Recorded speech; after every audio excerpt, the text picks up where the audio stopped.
Mahkamah Konstitusi telah sempurna menjadi Mahkamah Keluarga. Istilah rangkul-merangkul ini, ayo berpelukan, itu kan kalau terjadi sesuatu yang luar biasa. Apakah dalam pemilu 2024 ini ada yang kalah, ada yang menang, lalu ada perubahan Undang-Undang MD3? Gak ada seperti tahun 2014, baik-baik saja.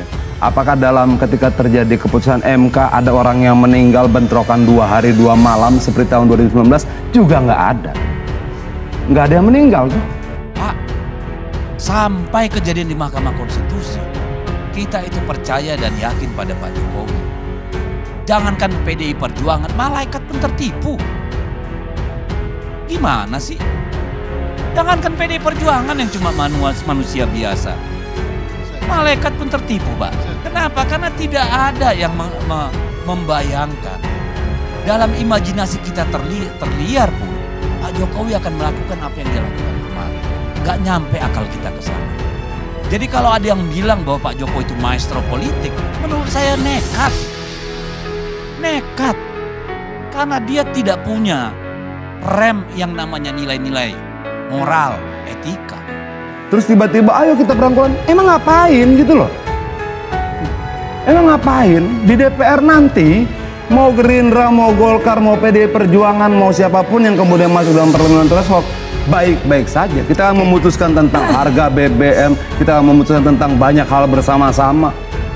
Terus kenapa tiba-tiba muncul akan merangkul seolah akan ada yang lebih baik dibandingkan yang baik itu adalah mereka yang kemudian tidak membuat kerusuhan walaupun diputuskan kalah oleh MK. Yang baik itu adalah mereka yang kemudian tidak merubah undang-undang walaupun diputuskan kalah oleh MK. Itulah yang lebih dewasa secara berpolitik, jangan dibalik dong.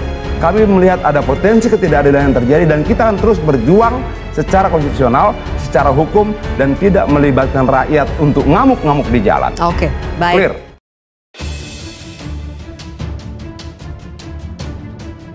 Mahkamah Konstitusi telah sempurna menjadi Mahkamah Keluarga.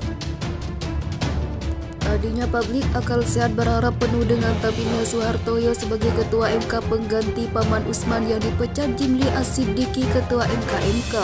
Apalagi dalam banyak kegiatan Ketua MK yang baru Soehartoyo tampil mengesankan dan dinilai progresif akan memberi harapan baru. Dengan putusan MK yang bisa merubah dan merehabilitasi Mahkamah Keluarga kembali tegak menegakkan keadilan sebagai Mahkamah Konstitusi yang diharapkan sebagai pengawal konstitusi negara yang tegak lurus. Terasa sempurna 3 institusi negara kita telah membusuk menjadi trias koruptika, bukan lagi menjadi trias politika seperti yang diidamkan dalam suatu negara yang bercita rasa republik.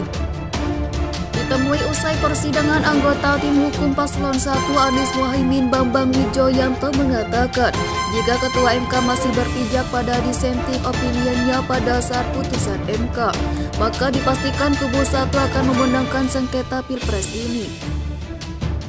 Namun pergeseran pandangan Ketua MK inilah penyebab permohonan sengketa Pilpres kandas menurut tim hukum 1 tersebut. Walaupun kita juga tetap mengapresiasi 3 hakim MK yang melakukan dissenting opinion dan tetap istiqomah dengan pendiriannya semula dalam kasus putusan MK. Lalu apalagi yang diharapkan rakyat pencinta keadilan dalam melawan cawe-cawe politik keluarga Joko Widodo? Jika kekuatan kekuasaan semua telah membusuk menjadi kekuatan gelap pengabdi kekuasaan cawe-cawe politik dinasti keluarga Joko Widodo. Sekalipun Mahkamah Konstitusi telah sempurna menjadi Mahkamah Keluarga yang bisa jadi tinggal menunggu dibubarkan rakyat. Namun apa yang disampaikan Hakim MK Saudara Saldi Isra yang dinilai publik masih istiqomah itu mungkin menarik untuk kita pertimbangkan semua. Sekalipun saya menganggap itu sebagai cara melempar bola panas ke institusi legislatif yang juga publik melihatnya sebagai institusi politik yang dinilai tidak kredibel juga. Bahkan kawan-kawan buruh yang kecewa dengan Undang-Undang Omnibus Law menilainya sebagai dewan pengkhianat rakyat.